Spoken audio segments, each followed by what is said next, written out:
good to be with you again. I recently got back from France, where I got to tour some of the D-Day invasion sites.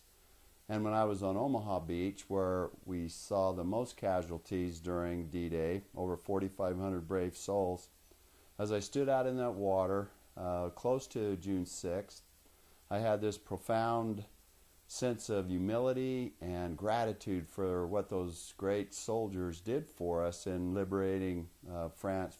I recently came across a story that I want to tell from one of those brave soldiers, not on Normandy, but very close to it. His name was Thomas Broderick.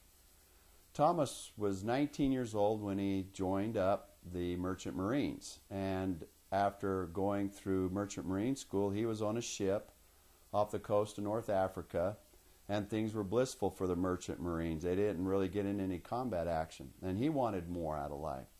And so his superiors were amazed when he wanted to sign up to go in the infantry.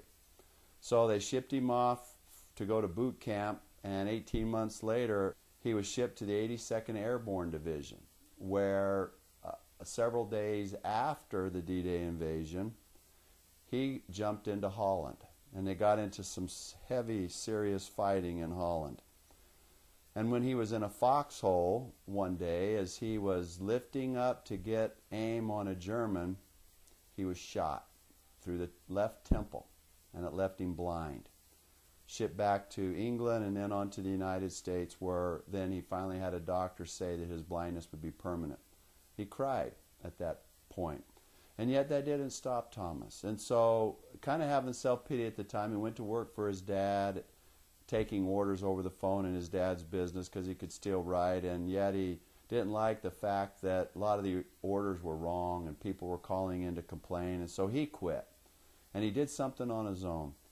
He finally started to get rid of that self-pity, take responsibility, created an insurance business. In fact, it became a very successful insurance business in Chicago. Later on, he met the woman of his dreams. At age 27, Thomas gets married to a beautiful 23-year-old, and they end up having 7 children. And he had a thriving business. He was a member of his community. He gave back. He created a Veterans Affairs Administration.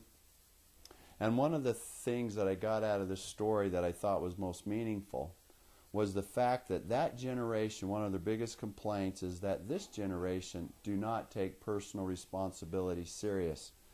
In fact, in this book where I read about him, the common lament of World War II generation is the absence of personal responsibility.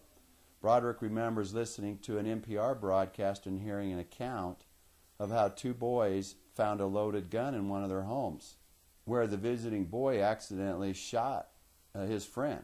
The victim's father was on the radio talking about suing the gun manufacturing, and that got to Tom.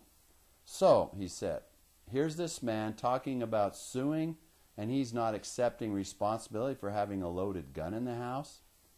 Tom knows something about personal responsibility.